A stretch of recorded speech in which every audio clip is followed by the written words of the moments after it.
Long distance triathlon is classified as any triathlon distance greater than an Olympic distance race, which involves swimming more than 1.5 kilometres, cycling more than 40 kilometres, and running more than 10 kilometres.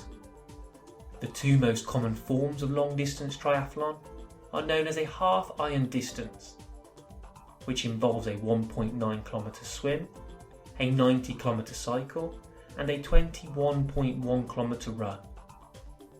A full iron distance race involves a 3.8 kilometre swim, a 180 kilometre cycle, and a 42.2 kilometre run.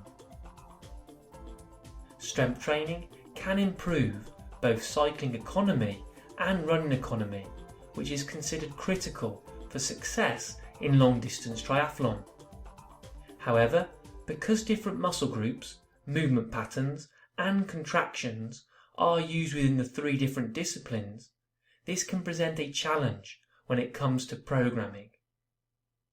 Therefore, the article published in the Strength and Conditioning Journal titled Strength Training Programming for Long Distance Triathletes by Kate Baldwin and colleagues provides recommendations for long distance triathlete coaches and athletes regarding exercise selection, volume and intensity, frequency, and scheduling of strength training when programming strength sessions alongside endurance training. This presentation, brought to you by Talking Sports Science, will be a summary of their recommendations.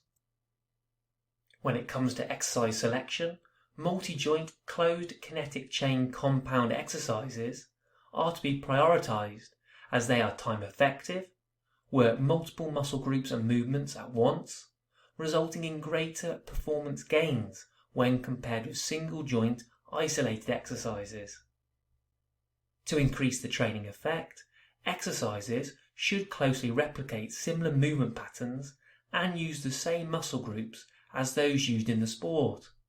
As such, different exercises may be prescribed to specifically target a different triathlon discipline. The back squat and or the leg press, deadlift variations or hamstring curls, ankle plantar flexion based movements, and hip flexion or lunge variations are example exercises that can be selected to target the musculotendinous systems of the hip, knee and ankle, which are required to work simultaneously to produce force against the ground or pedal during a long distance triathlon. Triple extension movements such as power or hang cleans can also be prescribed to improve hip extension rate of force development as well as upper body strength. And the lat pull down and bent over row are example upper body strength exercises that could be prescribed. If the focus of the program is to improve running economy, the addition of 1 to 2 plyometric exercises may be included, for example, pogo jump, depth jump, or counter movement jump. When it comes to injury prevention, the calf, Achilles, knee, shoulder and lower back are common injury sites in long distance triathletes. Exercises to help make the lower body more robust include wall slides, single leg deadlifts, pelvic drops and step ups and step downs, and hip abduction. And for the upper body, scapular push-ups, shoulder internal and external rotation, and the seated row are recommended.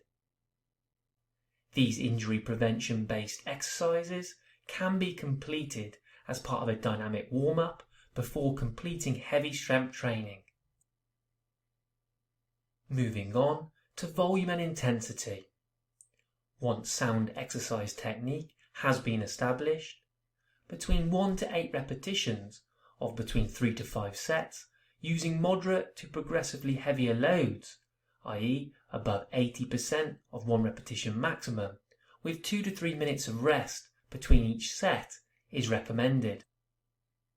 It's worth considering completing the eccentric phase of an exercise in a controlled manner over 3 seconds, and the concentric phase as fast as possible, as this has been found to improve cycling and run economy in long distance triathletes. In terms of frequency, long-distance triathletes completing 2 strength training sessions a week over a 12-week period improves maximal strength, cycling economy and running economy. Therefore, a minimum of 24 strength sessions is recommended for optimal performance improvements, and ideally these should be completed before peak competition time.